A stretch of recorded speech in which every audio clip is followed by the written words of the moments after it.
All right, good morning, everyone. My name is Sarah Otto, and I want to welcome you to Virtue Owl. I'm so excited to be here this morning. It's morning for me. I'm on East Coast time. I've got my coffee here in Boston area. Hello to wherever you are in the United States or internationally.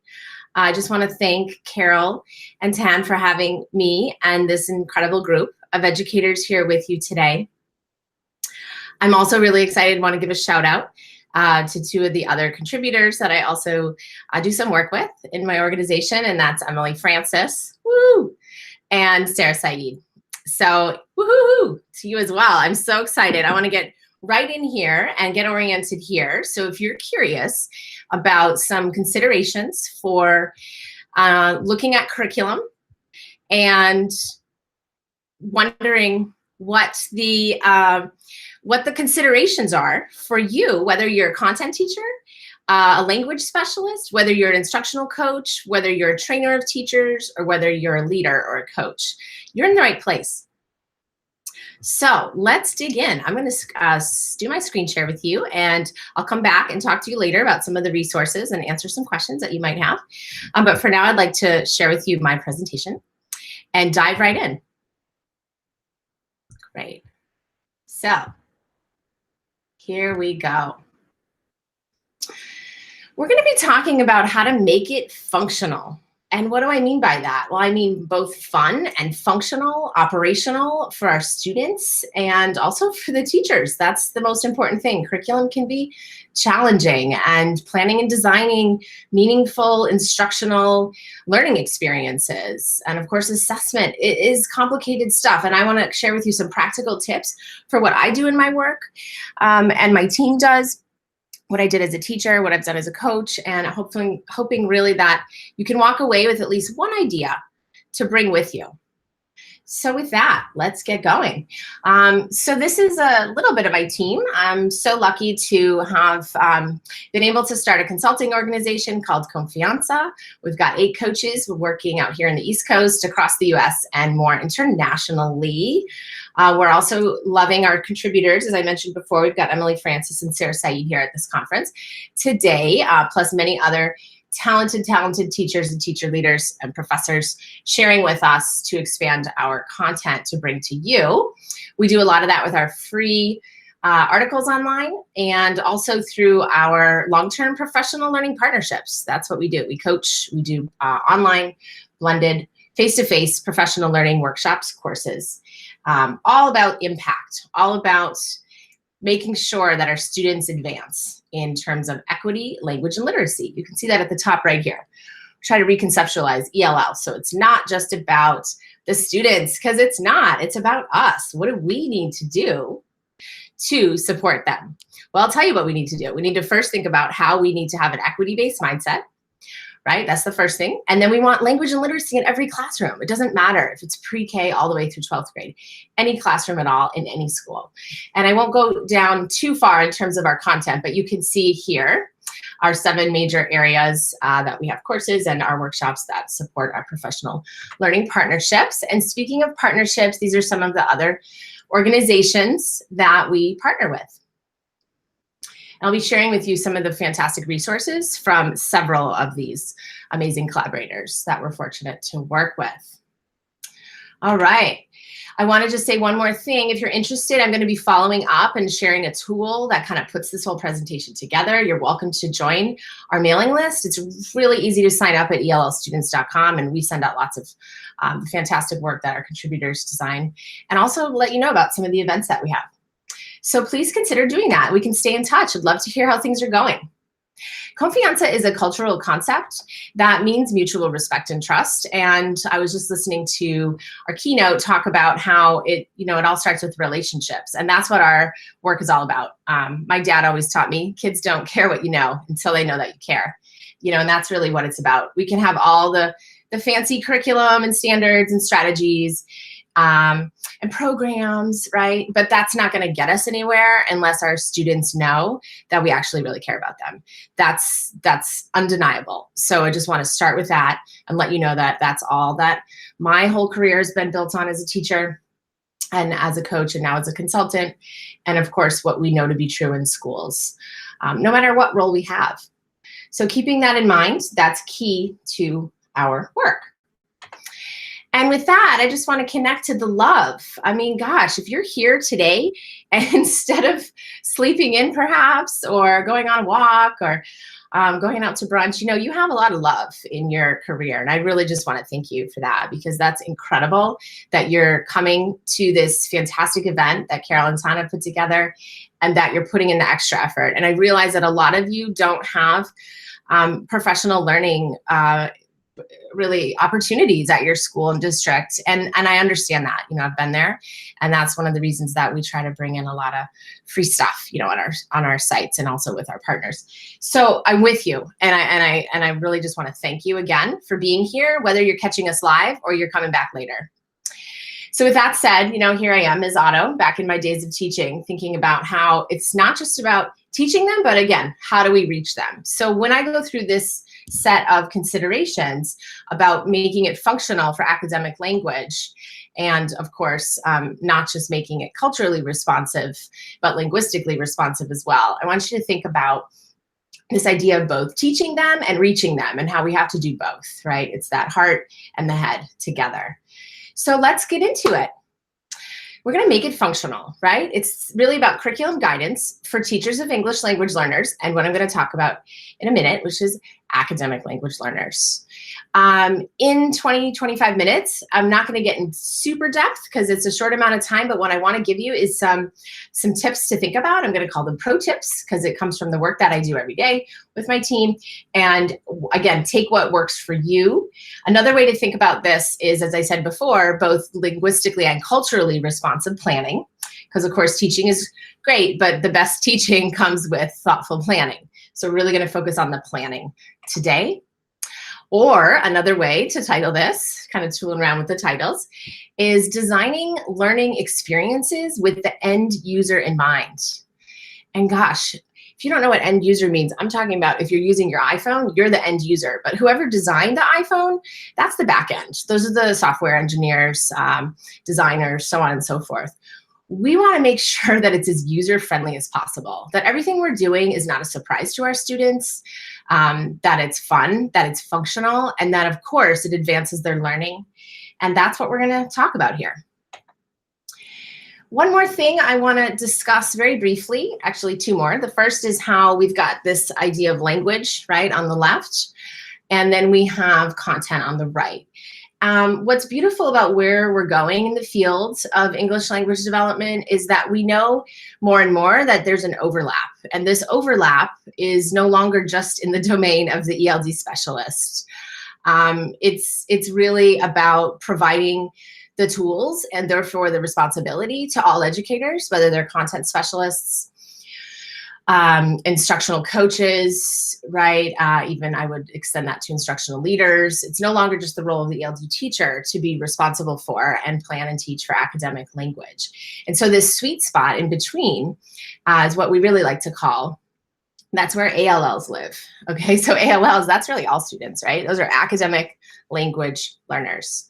Those are academic language learners, that's any student learning language. So if we can think about starting here, in this middle ground, it literally is the shared place where we can come together, whether we're coming from content on the right or language on the left, and think about what all students need. And again, I'm not going to be able to share with you kind of every little piece that would be more and more appropriate for English learners or academic language learners, but the takeaway is to think about how you can use this as a bridge, right? Using academic language as a bridge for thoughtful planning. And what I love about it too is collaboration. Don't have to do this alone. And the other thing real quick that I do want to just remind you of is I hear this all the time, and I do work for WIDA Prime. I train publishers. I look at instructional materials, correlation all day long, looking at, with my team correlating, looking at different kinds of instructional materials that you can purchase. Guess what? Instructional materials does not equal curriculum. Instructional materials does not equal curriculum. Curriculum is putting together instructional materials in a way that makes sense for your local context. Curriculum is a way of providing a sequence of learning experiences around themes, around common concepts, providing student tools, relevant, meaningful assessments, all sorts of things that one kit, I would say, probably can't provide that exactly how you need it for your students. So we want to be careful that when we buy a program, that it's not really the end all and be all. It can be a support, it can be a resource, but it's not really going to provide what we consider an actual curriculum. So just really considering the difference between those two here.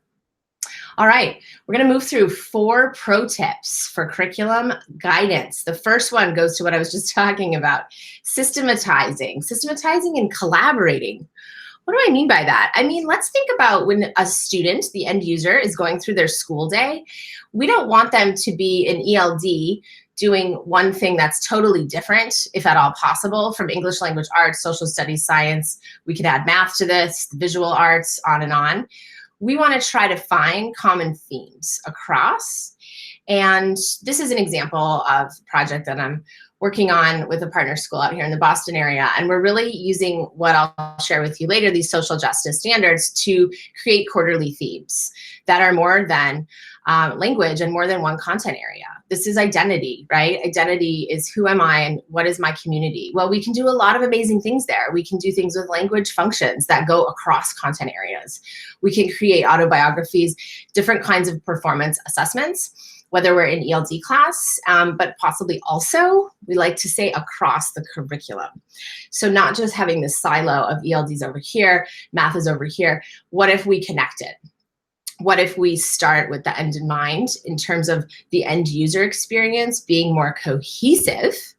I like to say linguistic cohesion across the content area. And with that, we also talk about getting students to really own their learning, which I'll come back to later. Pro tip number 2. This is what it's all about, everybody, right? Investing in students' identities, not just having them be empty vessels that we fill with knowledge. That's not what it's all about. We're talking about constructivism. We're talking about building a strong learning community for our English learners. And we're talking about whether they're newcomers, long-term English learners, academic language learners, getting to know them, helping them develop their goals. I'm sharing with you some examples here from one of our partner schools, the Enlace Academy out here in the Boston area. And at the end of the presentation, I'll share with you a link to some of the amazing videos that we've been able to bring, showcasing their student and teacher work at Teaching Channel, one of our collaborators. So that's that piece there on the top. And I wish we had time to go through more of it. But again, I'm going to leave you with some links to dig into later on your own. Another piece of investing in students' identities, as I mentioned before, is having them own their learning. Say that again.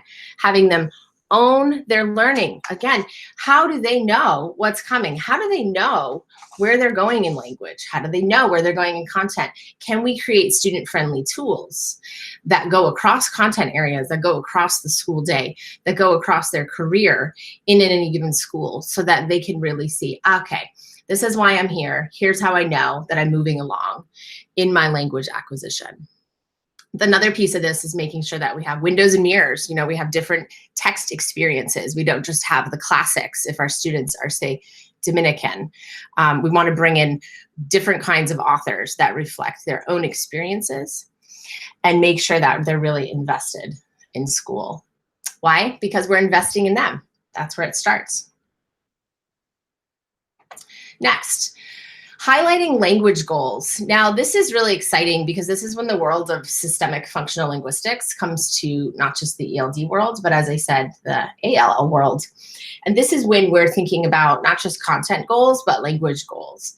And here is an example on the left where the language goal is interpreting, right? So we're looking at not just interpreting through analysis, but also claim, evidence, and reasoning, right? Really being able to say, gosh, I know that this is a function because, and we can use this same scaffold, we can use this same linguistic framing in every classroom. We can use it across the curriculum, and that's what this school does. So I actually want to pause here and show you a video that puts this into context for you. And this is from that video collection I was talking about that you can find at Teaching Channel. It's the ELL Deep Dive. And this is from the Enlace Academy, showing a common text structure that invests in students and provides an anchor for them to think about their learning and also to justify their thinking. So let's take a look at that.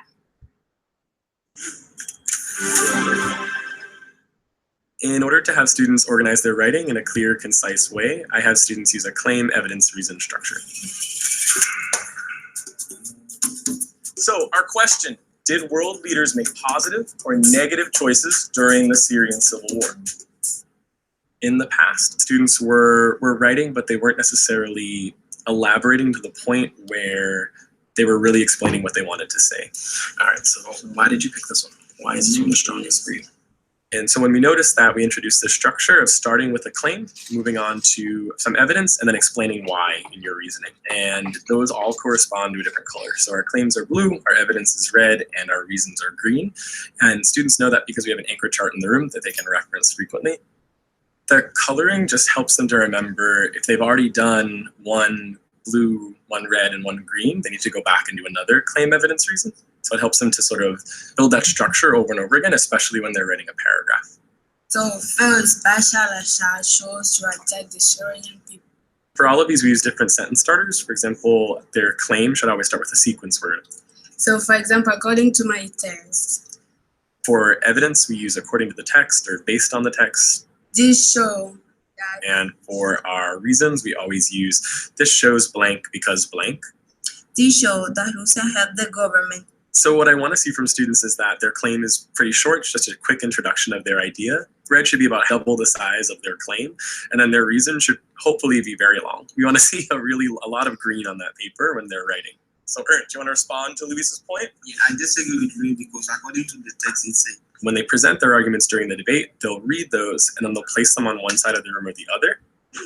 They'll place it on the yes side or the positive side, or they'll place it on the no answer or the negative side. It helps them to see evidence accumulate for one side or the other. I love that you're focusing on the idea that these are his own people that he's been attacking. All right, awesome. So building it into that weekly practice has helped it just become a natural part of our class. I'd also say building a debate structure in this way, I would suggest practicing on a topic that's more familiar to the students, and then moving up to sort of grade level content or more rigorous content. All right, thanks to Matt and his fantastic work at the Enlace Academy. I'm so lucky to have helped build this amazing school, and I'm so inspired by this work. If you've seen me present before, or if you're one of our partner schools, you know that we're always bringing in some of the just really strong, not just newcomer facing work, but school facing, again, systematic practices. There's no reason why not every classroom, even theater in this case, or math, not just this leadership seminar that you saw, brings in claim, evidence, reasoning. Every student needs to be doing that. What is that? That's critical thinking, right? That's what we want all kids to do. And ELLs are no different. We've got to get them up to that level of rigor, as Matt showed. And by the way, in that classroom, it's a leadership seminar for students with limited and interrupted formal education. Believe it or not, those were students filmed last spring when we were in there, and moving into level 2. And they're speaking and writing, but gosh, they're speaking in complete sentences, right? They're writing in complete sentences. Why? Because we provide the support for them and we provide the expectation. But more importantly, I would say we provide the motivation, right? We get them excited. There's I can statements. It's not just something that we do to them. Once again, kids are really involved in deciding what they want to learn, how they want to learn it, and of course, measuring their progress. Something that I really recommend is getting clear, not just about your language goals and your content goals and the I can statements, but something that is called success criteria. So if you can, try to imagine what are the questions and answers you want students to both understand and produce, whether they're listening and talking to you as the instructor, or more importantly, to each other. And this is an exercise that I did with an international school recently where we really thought it through, and then it helped them teach to that, right? We don't want to keep it a secret what we think we want kids to say, what the language is of, say, analysis here. No, we want to make it super visible. We don't want it to be something that's invisible, because then how will students know it? We just heard Jenna talk about kids need so many meaningful interactions with a word, and I would also say phrase, different kinds of language before they can make it part of their linguistic repertoire. So let's make sure that we do that, right? And let's make sure that we start with the end in mind in terms of getting clear. about that success criteria, and of course, how students are involved in it, so they have the scaffolds that they need. Finally, pro tip number 4. This is all about assessment, and I always think about talking about this first or last because, gosh, assessment is the most important piece. We don't want it to be, again, a gotcha for kids. So we want to think about where do we want them to go at the end of the unit, right? And how are they going to be able to assess themselves? So peer assessment, self-assessment, all critical, and something that we like to call at Confianza, and we helped the state of Massachusetts with in the curriculum development that I'll be sharing with you in a moment, is a language snapshot.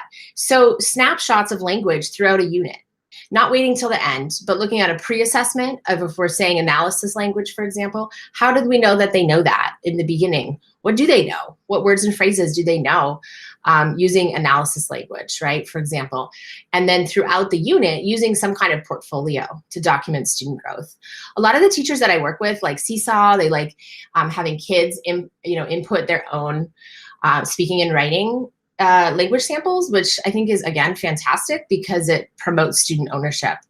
However, there's lots of other ways, right? Using student journals, language journals, language notebooks, but having a systematic way. I keep using that word systematic. That's really, really important. If we want students to succeed, we don't want them to be doing different things across the school day. We want them to be cohesive and see the connections, both in terms of language and in terms of content, as well as in terms of the systems that we use to help them own that.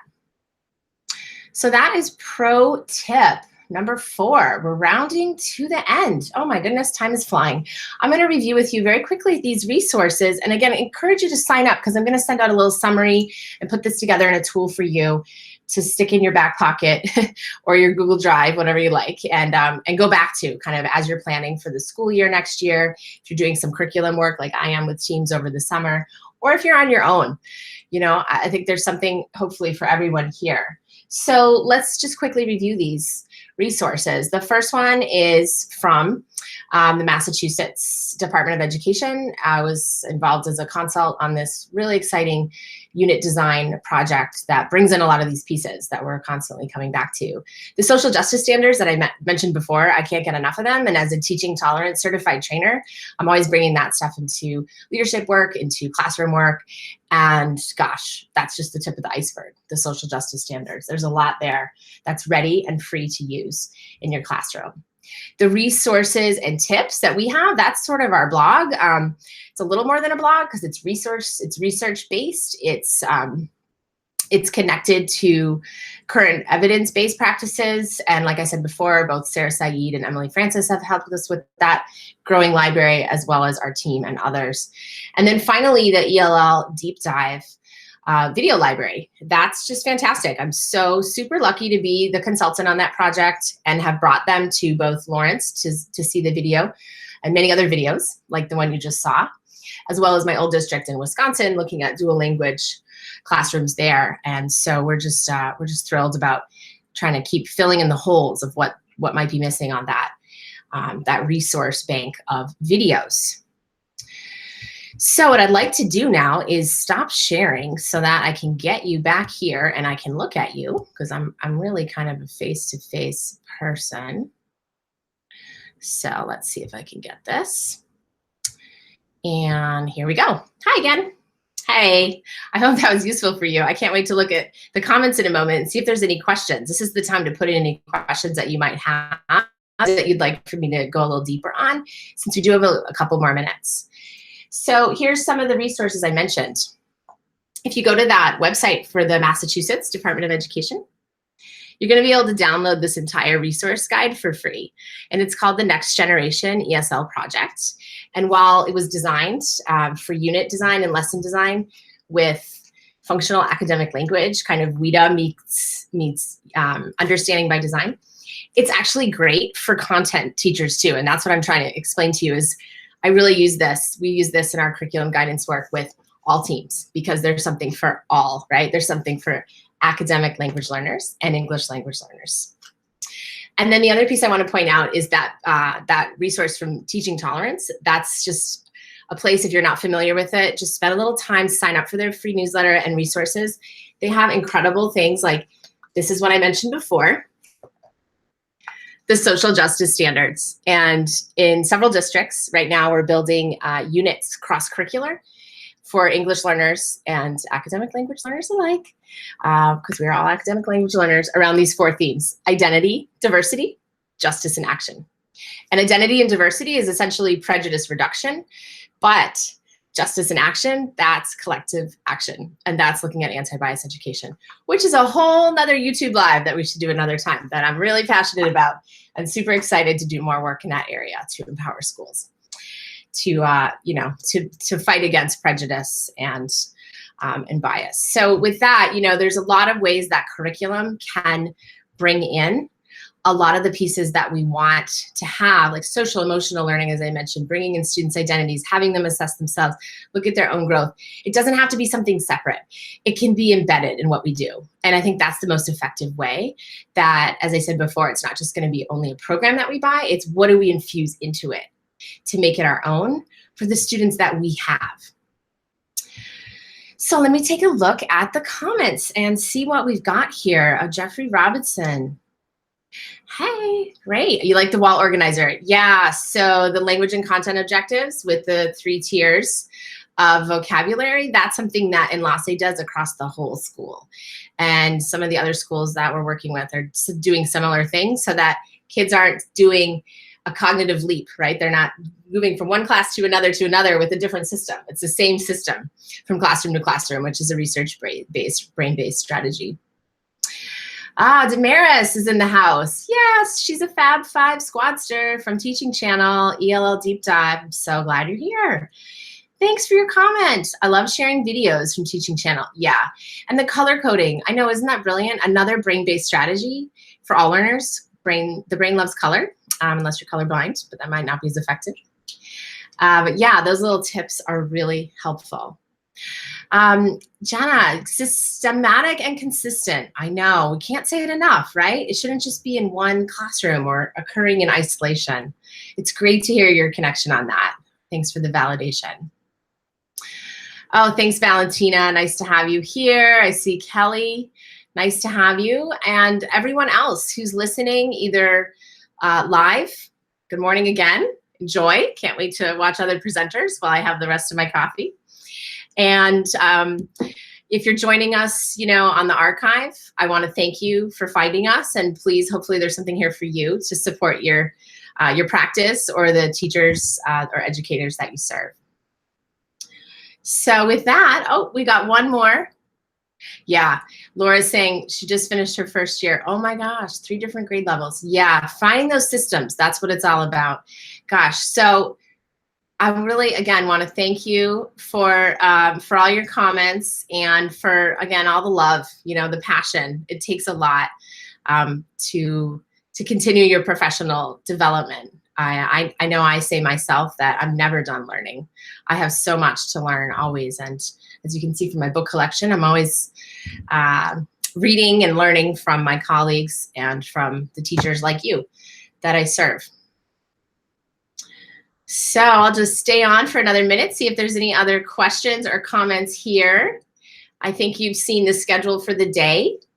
If you're like me, you want to see all of the sessions at once, and you can't. So luckily, they are archived. And so we'll be sure to get that archive link for you so you can go back and review everything at your leisure. And thanks again to Tan and to Carol for putting this together. It's just such a YouTube live before. I usually use another platform, but this was fairly, fairly easy. And again, hopefully very useful, or at least something, 1 or 2 or maybe 5 or 10 things you can take with you back to your practice on Monday or for the next school year. Thanks, everybody. Have a great rest of the weekend.